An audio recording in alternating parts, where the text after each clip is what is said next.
আসসালামু আলাইকুম রহমতুল্লাহ বারাকাতুহু। কেমন আছেন আপনারা সবাই? আশা করি ভালো আছেন। তবে আমি আজকে যে বিষয়টা নিয়ে আপনাদের সামনে এসেছি বা যে বিষয়গুলো বলতে এসেছি, এটা শোনার পরে অনেকেরই খারাপ লাগতে পারে এবং অনেকে ভালো নাও থাকতে পারেন। তাই আমি আগে থাকতে আপনাদের কাছে ক্ষমা চেয়ে নিচ্ছি। কারণ হচ্ছে আমি কিছু প্রশ্ন আপনাদের সামনে ছুড়ে দিব।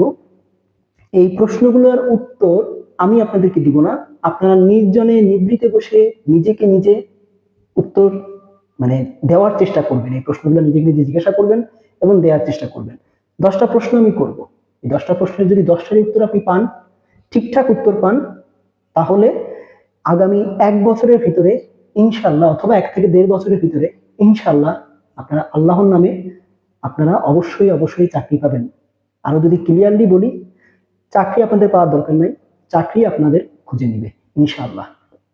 আর এই যে 10টা প্রশ্ন আপনাদেরকে করব, এই 10টা প্রশ্ন করার পরে যদি আপনারা এর ভিতর থেকে কোনো একটা প্রশ্নে কোনো উত্তর খুঁজে না পান নিজেকে নিজে জিজ্ঞাসা করে, তাহলে বুঝবেন আপনি এখনো সেই পিছিয়েই পড়ে আছেন এবং আপনি এখনো চাকরি পাওয়ার যোগ্য হয়নি। চাকরি আপনাকে খুঁজতে যাবেও না, আর আপনি চাকরি খুঁজলেও কোনদিন পাবেন না।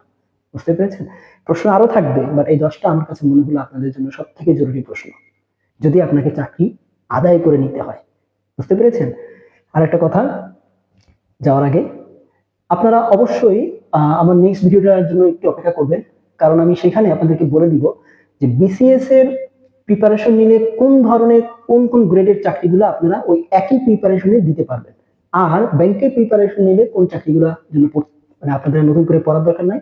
প্লাস যে আহ, আপনার কর্তৃপক্ষগুলো আছে বা যেসব অধিদপ্তরগুলো আছে, বিশেষ করে যেগুলো আপনার অস্থায়ী রাজস্ব বা ধরেন যেগুলোতে আপনি পেনশন পাবেন না, আপনারা নিশ্চয়ই জানেন যে এখন কিন্তু স্থায়ী রাজস্ব ছাড়া পেনশন নাই। তো সেক্ষেত্রে অস্থায়ী রাজস্ব যেসব পদগুলো আছে, কোন অধিদপ্তর বা কি ধরনের চাকরি পরীক্ষা সেগুলোতে আসে বা কি ধরনের চাকরি প্রশ্ন আসে, প্রশ্নের প্যাটার্নটা কেমন হয়, সেটাও আমি সেদিন আপনাদেরকে আমার নেক্সট ভিডিওতে বলে দিব ইনশাআল্লাহ। আপনারা অবশ্যই তাই আমার সাথেই থাকবেন।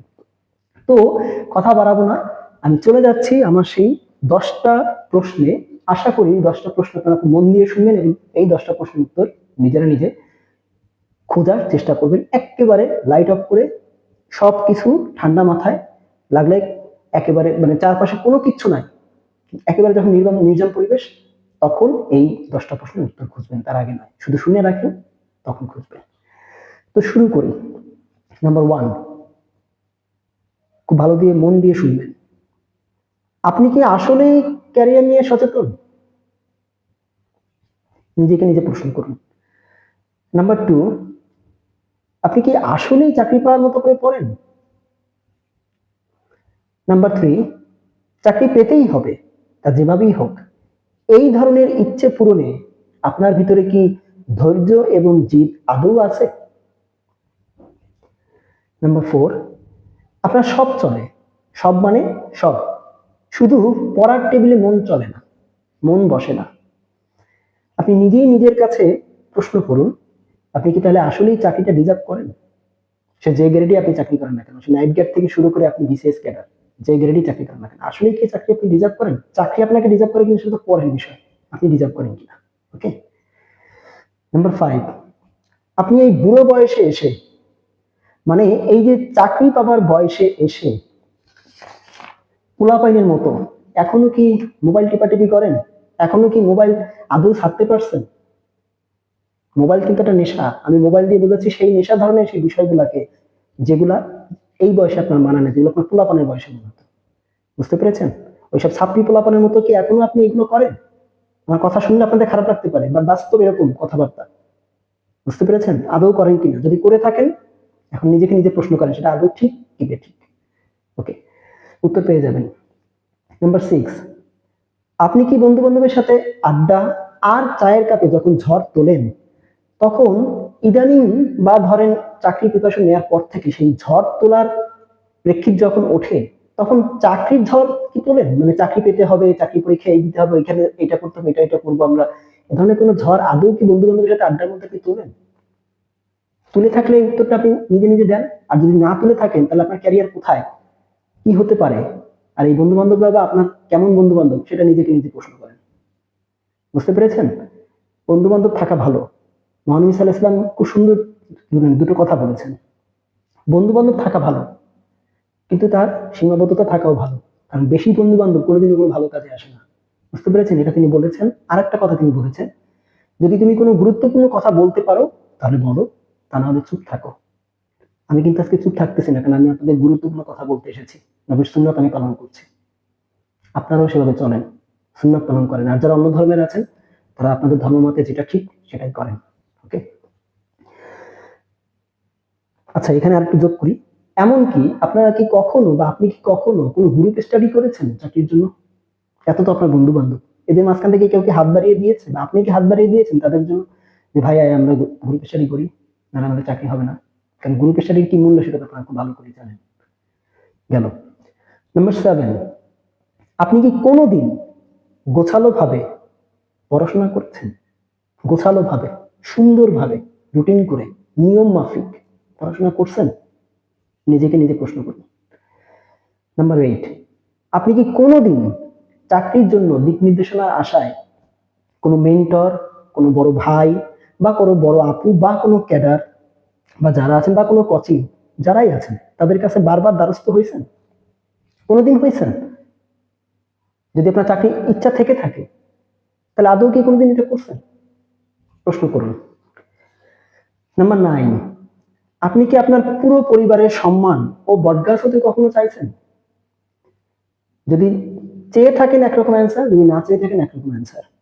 এবং আপনি কি কোনোদিন একটা সুন্দর, গোছালো আর সম্মানীয় স্বপ্নময় জীবন চাইছেন? উইথ মানি চাইছেন কখনো? সৎ টাকা চাইছেন এরকম? নিজেকে নিয়ে প্রশ্ন করুন। এবং সবচেয়ে শেষের প্রশ্ন নাম্বার 10, আপনি কি নামাজের পাটিতে বসে মহান রব্বুল আলামিনের কাছে কখনো দোয়া করে বলেছেন যে হে আল্লাহ, আপনি আমাকে পথ দেখান, হে আল্লাহ আপনি আমাকে ধৈর্য দিন, আপনি আমার ভিতরে সেই জিদ দিন যেন আমি আমার স্বপ্নকে পূরণ করতে পারি? কখনো অঝরে কেঁদে কেঁদে আল্লাহকে সেটা বলেছেন? যদি বলে থাকেন আল্লাহ শুনেছেন, যদি না বলে থাকেন নিজেকে নিজে প্রশ্ন করুন। ওকে, তো এই ছিল 10টা প্রশ্ন। এখন যাওয়ার আগে যে কথাটা, এই 10টা প্রশ্নের ভিতরে যারা 10-এ 10 পেয়েছেন তারা বিজয়ী হবেন। অর্থাৎ আমার কথাগুলো তারাই শুনবেন যারা বিজয়ী হতে চান, এবং যারা বিজয়ী হন তারা কিন্তু শুধু শোনেন না, তারা কিন্তু সেটা মানেন। ভালো কথা সেটা কিন্তু শুধু না শুনে শুধু শোনা থাকেন না, মানেন।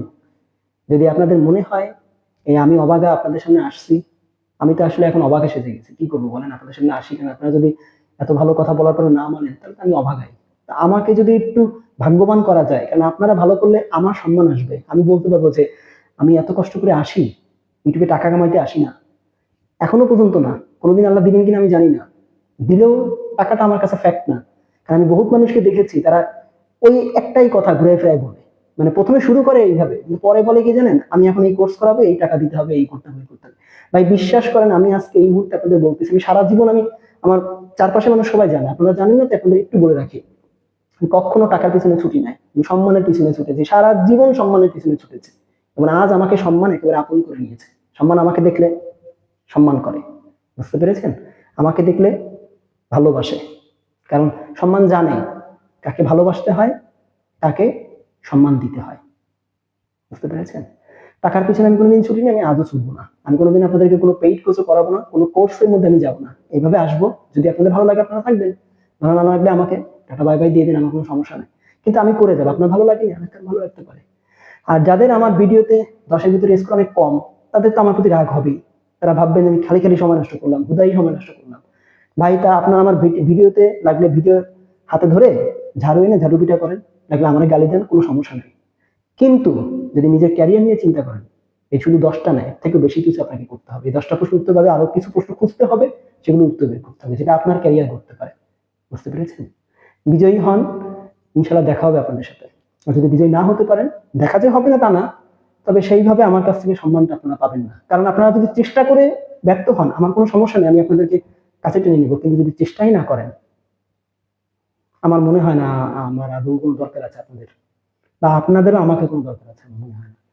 অনেক কথা বললাম, ভালো থাকবেন, আপনাদের ভালোর জন্য আশা। আজকে এই পর্যন্তই। নেক্সট ভিডিওতে যেটা বলেছিলাম সেগুলো নিয়ে আসার চেষ্টা করব। সেই পর্যন্ত সবার কাছে দোয়া প্রার্থী। প্লাস আজকে তো যখন আমি ভিডিওটা করতেছি অলরেডি আজকে 10 তারিখ, 10ই অক্টোবর, 49 বিসিএস এর পরীক্ষাও হয়ে গেল, প্রশ্ন আমি দিয়েছি, আপনারা দেখেছেন, আপনারা যারা পরীক্ষা দিয়েছেন তারা তো অলরেডি জানেন। তো বুঝতেছেন তো কেমন ধরনের প্রশ্ন হয়। আজকে অনেক কষ্ট আপনাদের মনে, আমি জানি সবাই টেনশনে আছেন। আমি বাকিদের মতো করে আর আসলাম না, বাকিরা তো প্রশ্নের সলিউশন করা, আপনার কেমন হতে পারে এই নিয়ে তালকালনা করতেছে, আমি আর এগুলোর ভিতরে যাব না। ওখান থেকেই দেখে নিয়ে তাদেরগুলোই দেখে আপনারা বুঝতে পারবেন কি হচ্ছে বা না হচ্ছে। আমি শুধু সংক্ষেপে একটা কথা বলে যাই, যদি আপনাদের টোটাল 200-র ভিতরে 130 থাকে, সে যে সাবজেক্টই আছেন না কেন, আপনারা ভাইবার প্রিপারেশন নিতে শুরু করেন। আর যদি 130-এর নিচে, অ্যাটলিস্ট 120-এর নিচে যদি চলে আসে, তাহলে আর ওখানে বাদ দেন, 50-এর জন্য ভাবেন। বুঝতে পেরেছেন? এর বাইরে আর আমার কিছু বলার নাই। ভালো থাকবেন, দেখা হবে ইনশাল্লাহ পরবর্তী ভিডিওতে, যদি আল্লাহ বাঁচিয়ে রাখেন, যদি আপনারা ভালো থাকেন, সুস্থ থাকেন। আজকের মতো এখানেই বিদায়। আসসালামু আলাইকুম ওয়া রাহমাতুল্লাহি ওয়া বারাকাতুহু। আল্লাহ হাফেজ।